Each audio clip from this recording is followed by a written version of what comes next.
Hello, and welcome to the Earth Chats podcast. I'm your host, Sahara. I'm an activist, writer, speaker, and listener with a passion for creating change in our world. Join me and special guests weekly as we have inspiring conversations and reveal insightful knowledge, tips, and tricks on how you can live more mindfully on this planet. Tune in every Wednesday and make sure to hit subscribe to stay up to date with all the latest episodes. And now, without further ado, let's get on with the episode.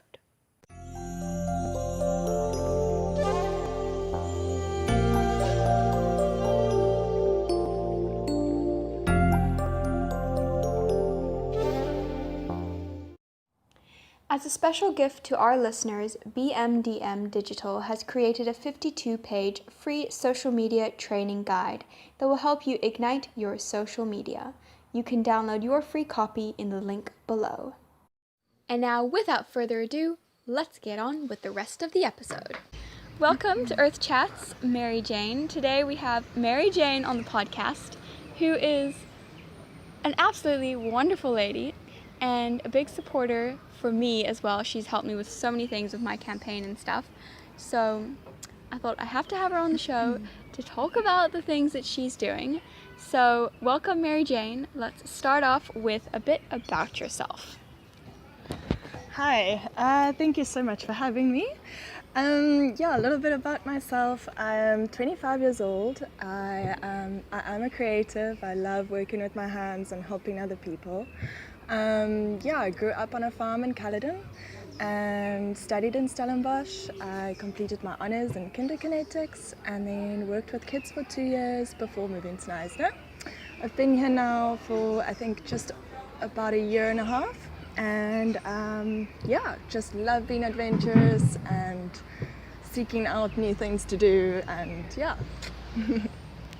Very cool. I actually did not know that about the kinderkinetics.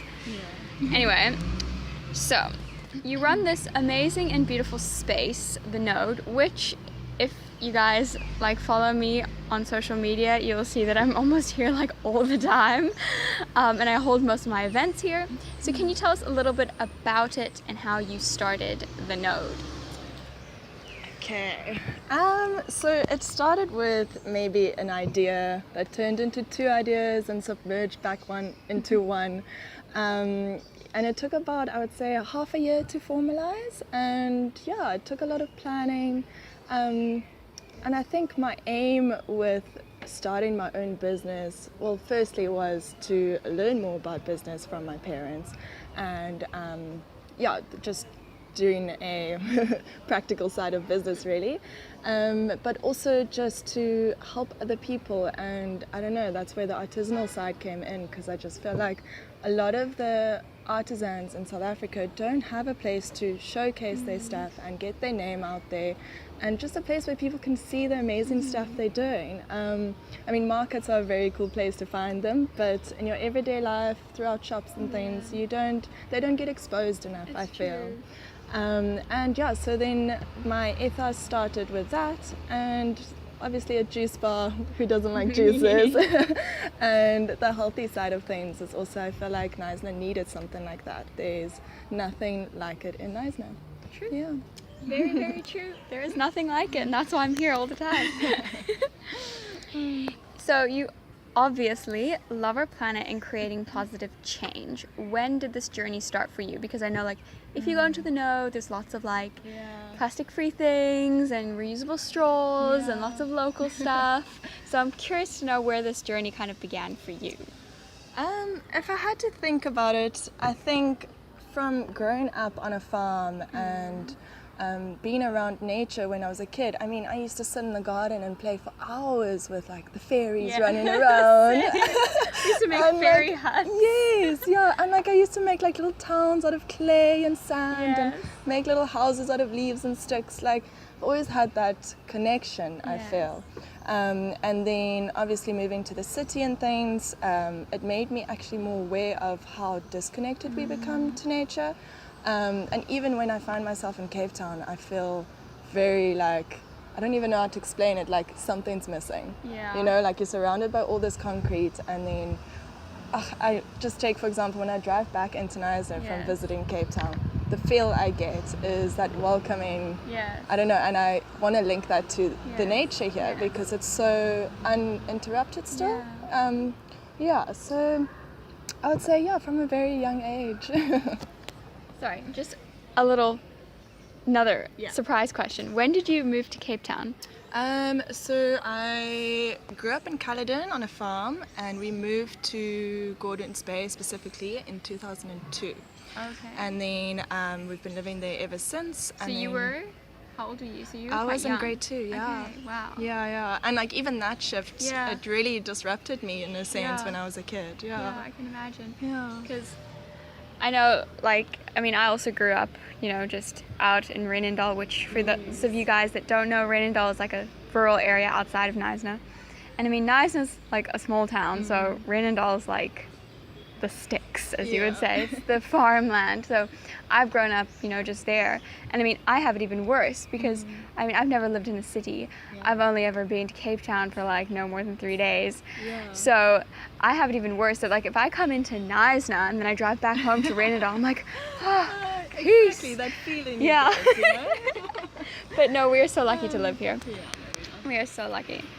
So now, I think that a lot of people sometimes, you can look on social media, or you can look online, and you can kind of misinterpret much of this green movement because it's become a very trendy thing, I feel. And a lot of people are like, it's so exclusive, and it's so everybody, you just do it and you have it all perfect, and with your little sustainable strolls and this white minimalist look. But the truth is that it's actually a very hard journey. Yeah. It can be very, very hard. And so I'm just curious to know, what kind of struggles have you faced or do you face in your personal journey towards living more mindfully, as well as with your business? Because I can imagine that once you have a business, it's a lot harder because you're having to produce stuff, you're having to buy in big bulk things, and it must be harder than to, be conscious of the amount of waste that you're producing. So if you could just share on that. Sure. So personally, obviously there's all the struggles we all face. You walk into a shopping center or a grocery store and everything is wrapped in plastic, even your apple or your lemons, and I feel like that's the biggest frustration. Yeah, it is. Even though there are options to get alternative ways without plastic packaging, it's just the convenience of it as well. And then with regards to my business, I can there's a lot of issues that I struggle with, and in the beginning, when I was starting my business, you kind of just want to get the ball rolling, so you just get the easiest solution. And now that I've been going for about a year, I can actually sit back and be like, okay, this is what I need to change, and this I can change. I don't need to use plastic there, I can use this. And so it's opened up my mind a lot. The straws were easy. That was one of the easiest things I've done.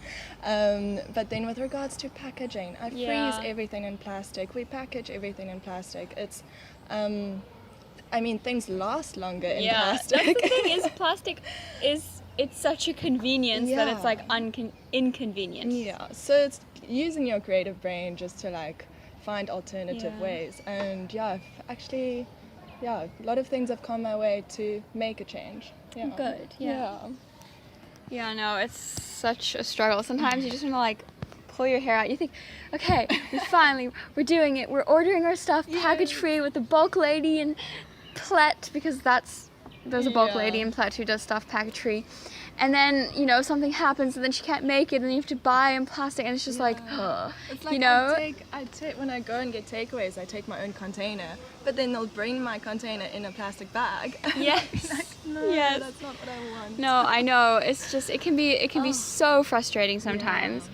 And something that, I've just been looking at, which I'm getting all ideas now, of course, but it's just the way that, we operate in a very linear system, not a circular one, so we just create waste the whole time. And, it makes me so frustrated because I think a small town like Knysna, we should be able to do something, work in a more... So small exactly. Well. So, oh, yeah, no, it frustrates me, but I've got ideas. Good. So we'll have to chat about it after this. Yeah. Okay, let's see, where are we? So let's talk plastic. Since we're already talking about plastic, let's talk about it some more. You recently took the plastic pledge that you will be doing in your business. Sorry. What will you be doing in your business to embody that pledge? So the plastic pledge is a pledge to avoid single-use plastics, cut down and reuse on the amount of plastics that you're using, share knowledge and stuff on plastics. You guys can take the plastic pledge yourself. There will be a link below. So Mary Jane took this plastic pledge with her business. So what will you be doing in your business to embody that pledge? Okay, so obviously I already do the straws. Yes. All my juices are served in a glass with a stainless steel straw. Then also I started my market, so this is also one thing that's changed. The first market I did, I could only get and it was really short notice, so I could only get my hands on these little plastic bottles. I think I did it twice where I was like, okay, no, this cannot carry on anymore. So now I've changed to glass bottles, where I ask just a fee to cover the bottle price. And people are very willing to do that because they can get the money of the bottle back when they bring it back. And then obviously I use no plastic bags in my shop. Everything gets packaged in a paper bag. And then also I recycle all my cardboard boxes that I get here, well, especially with deliveries and things, and the bubble wrap doesn't get thrown away. We reuse it. I know it goes to a different place, but we still reuse it. And then what else I'm doing at the moment is I've just made an order for eco-friendly packaging, like takeaway packaging, but I know there is an issue with that because it still lands up in the it doesn't get recycled or anything like that. So yeah, you do have to start somewhere, I guess. And then it's the consumer's responsibility to make sure that it gets recycled properly. And then what else did I do? Oh, and then I've also been trying to encourage people. So I've got a board up in front of my shop that says we are trying to minimize our plastic waste, and the way you can help us, or the public can help us, is by actually just sitting down and not ordering takeaways or just bringing their own containers. So yeah, trying to encourage the public here as well. And I must say, a lot of people, they latch onto it quite quickly, but a lot of people also like still, I don't know, or they just like, just give me the takeaway. What's the matter? Like, and then you kind of do have to do that. But one thing I'm very excited about is I met a guy here just by passing by. He comes in with his mom and eats lunch here every now and again. And he's a sustainable farmer. And I got to talking to him, and because I buy so many of my herbs, he's going to come and help me create a little herb garden. So that's really lovely. And then he said he'll try and help me find ways to, I want to call it eco-wise my shop. So installing a compost heap, even like looking from how we buy our products and what it's packaged in and how we can minimize on that and everything. So I'm just waiting for him to come and see me. Oh, that's fantastic. That is so cool. Yeah, definitely. I think it definitely comes down, because you can do what you can, but then it also is up to the consumers, and it's all about creating that awareness. So if you can create a space like this where you're creating that awareness and, you know, kind of giving them the stage to start being a little bit more mindful, then that's a great thing. And like you said, we all have to start somewhere. And, you know, you start small, you work your way up, and you do what you can. As long as you do it every single day, then it'll count. I'm quickly interrupting this episode to bring you a little message from our amazing sponsors who've made this episode possible. I live in the beautiful town of Neisner in the Garden Route, and I want to invite everyone to visit this fantastic part of our country. We have everything: indigenous forests, nature reserves, awesome views, beautiful beaches, and natural wildlife. Come for a dream vacation. Oh, and I almost forgot. Neisner has some of the best restaurants you will find anywhere. Follow us on Instagram at @visitgardenroute, where we will introduce you to our fantastic and favorite people, places, and things to visit. This is us on Instagram @visitgardenroute. And now, without further ado, let's get on with the rest of the episode. So, why do you think taking something like the plastic pledge is important, and why should more people and businesses start taking it? And what 3 businesses or people do you want to challenge to take the plastic pledge? Okay, so I think it is a very important thing that we do, but not just take the pledge, but also act on it. Yes. So it's easy to just sign up and do it, and not actually do something about it. But yeah, like if we don't start somewhere, and if we don't do it, who's actually going to start or do it? So yeah, I just think it's very important because we can't actually afford to add another plastic cup to the pile. Like it's just a no-no. And yeah, we just can't not do it. Yeah. And then the 3 businesses I'd like to encourage to also do this is La Opera, who's in the Neisner Mall, and then also there's an ice cream shop in the Neisner Mall. I forgot its name, but it's got Italian ice cream. Yes. And then also another biggie is I would really like to encourage all the grocery stores in Neisner just to start doing something. Like I know, speaking from like my parents' experience and things, like dealing with big companies, it's very difficult to challenge those systems.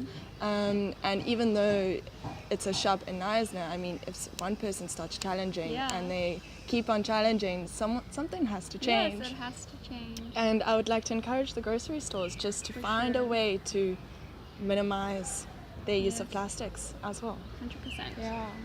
I think we should go around to the shops and like go with a little banner like, we challenge you. Make the change. Yes.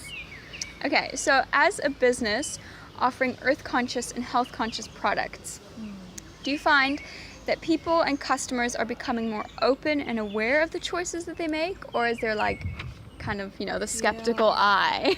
I think it goes both ways. Like I'd like to say that Neisner, the people here are very open-minded, and once you've explained something to them, they're kind of like, okay, I get it now. But like I said, people still come into my store and they're like, just give me the plastic cup. And even though after I explain to them, like it's 10 Rand for the juice, then they'd rather not buy the juice sometimes as well. And I also get people that don't want to use the straws. It's very funny. It's very funny, Oh yeah. yes, you were talking about this. Yeah, like some people just wouldn't want to use the straws. I guess you can drink a juice without a straw, but it's that mindset about it, I think. But yeah, I'd say no, most of the time people are very open-minded and they want to create a change as well. Yeah, but then there are still a few. And do you find that you get a lot of people that are already thinking that way, or do you have to kind of more challenge the ways they're already thinking? Like, do you get people who come and just like they have their own containers already, and it's just like you're like, yes, I get so excited when people come with their own containers. I must say that it doesn't happen a lot. It's like few and far in between that do that, but one thing that's working really well is the glass bottles that I've been doing. A lot of people buy their takeaway and they come and refill it all the time. Fantastic. Which is lovely. But yeah, I'd say, I mean, I get enthusiasts that come in here and be like, oh my gosh, this is so cool what you're doing. No. But then I also get people that just are very oblivious to it still. Yeah. But at least you're here raising the awareness. So if people come here, they hopefully, leaving with a bit of... They do latch onto it after you've had a conversation with them. Then, their minds do open up a bit. Yeah. I mean, how can you not? I know. Right, where are we? I've got like my questions here on 3 different photos because I forgot to bring them with me, so just trying to find where we are. Okay, we're at my favorite part of the interview, which is the quick fire round. I love the quick fire round, it's fun. So, what does a typical day in the life of Mary Jane Polson, did I get your surname correct? You did. Yes. Look like? I would say not one day is the same, really. But what I do start with is I literally roll out of bed, stumble downstairs, I grab a cup of coffee and open up my shop. And sometimes I just take the day as it comes. One thing that my day is filled with a lot is just meeting people and chatting to people. Just yeah, I don't know. Obviously, I have to make sure my business runs smoothly and all of that. And sometimes it's chaos in the kitchen and I'm running around like a headless chicken. But most days, I must say, my time's my time, and I get to spend it the way I want to. Yeah, no day is the same. Awesome. Yeah.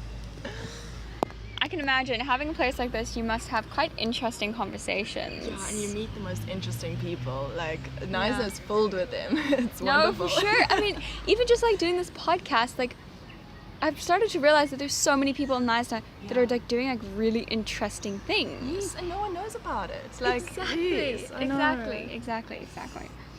So, question number 2 in the quickfire round. What is one of the biggest lessons you've learned, and it doesn't have to be career related?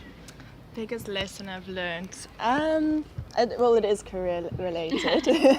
It's just one thing, like everything takes time. So if you want to make a success out of something, don't rush into it. Take your time, be sure, and then be patient afterwards as well. Things take time to grow. Yes. It's like literally watching a plant grow. Yes, Yeah. that's a good one, yes.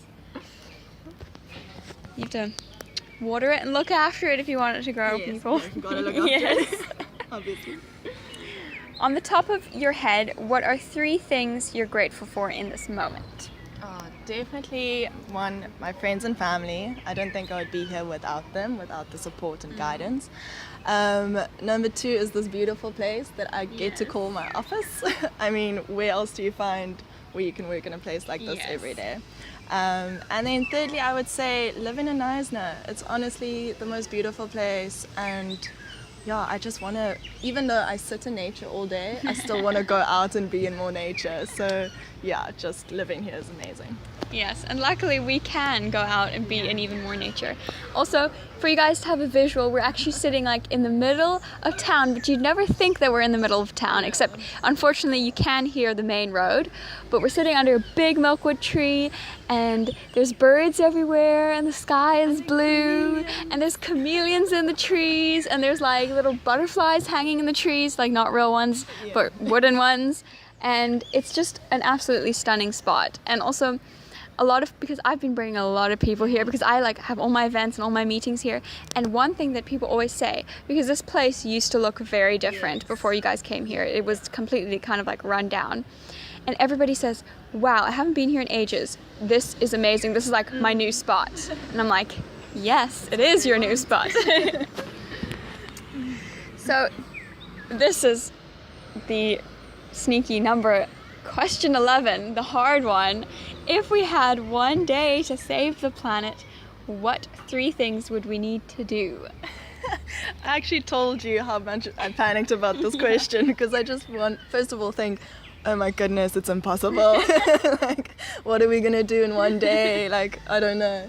But then what comes to my mind is just stop buying or boycott anything that's wrapped in plastic. Just don't buy it. I know you might need it, but maybe you just can live a little bit longer without it. And that's 1. So 2, I would say, is everyone just stops working. Like, no one has to work. And Whoa, what just fell down? just food on my head. It's good luck. Oh God. That is lovely. Okay. Luckily it didn't land on my head too much. Lots of blessings. Please edit that out.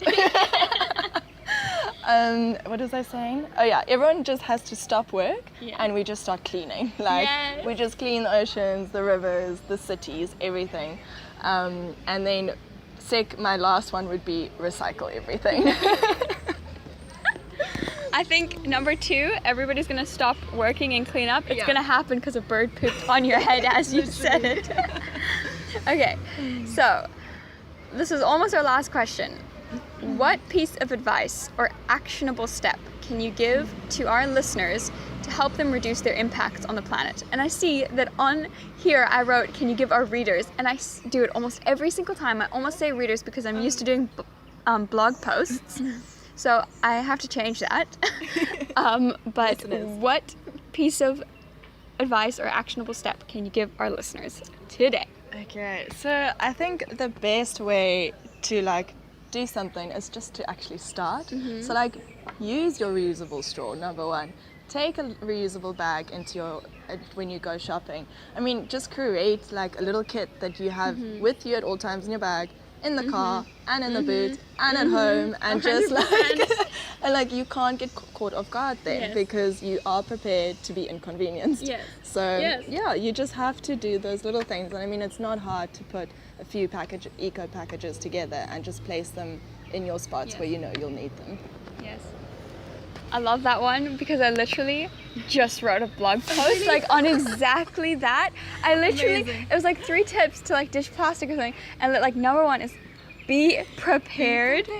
And I like, what do you call the eco packages? Yes. Yeah. I like that because I called it, I was like a reusable toolkit or something, Yeah. but I like that, eco packages. Yeah. So check out the blog post if you want more tips. So wrapping up, thank you so much. Oh, thanks for having me. For our last little question, let's just find out where people can find you and the node and follow the work that you do and get some delicious juices. So yeah, you can find me in Knysna in a little centre called Oaks on Main. We're a very bright yellow building with a very colourful fence, like you can't miss us. We're on the main road. And then if you want to follow me on Instagram, I'm under at the node _Knysna, or on Facebook is also at the node Knysna.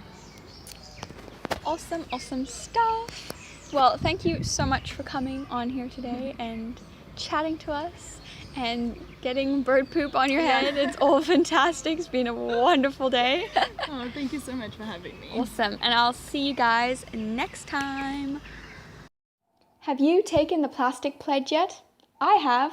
The Plastic Pledge is an awareness initiative with the aim of fighting the scourge of plastic pollution. If we know better, we can do better. And the most important thing that all of us can do as a community is to create awareness. Find the link to the Plastic Pledge below. Enjoying the show? Then please support us so that we can continue making awesome episodes just for you. A minimum donation of 100 Rand will get you or your business listed on the Earth Chats page as a sponsor with a link to you or your business. Please visit the link below to make your contribution. Thank you for tuning in to the Earth Chats podcast and supporting the show. I hope you enjoyed this episode, and if you feel someone else could maybe benefit from hearing this conscious conversation, please do give it a share. And that's it for now, guys. I'll see you next week.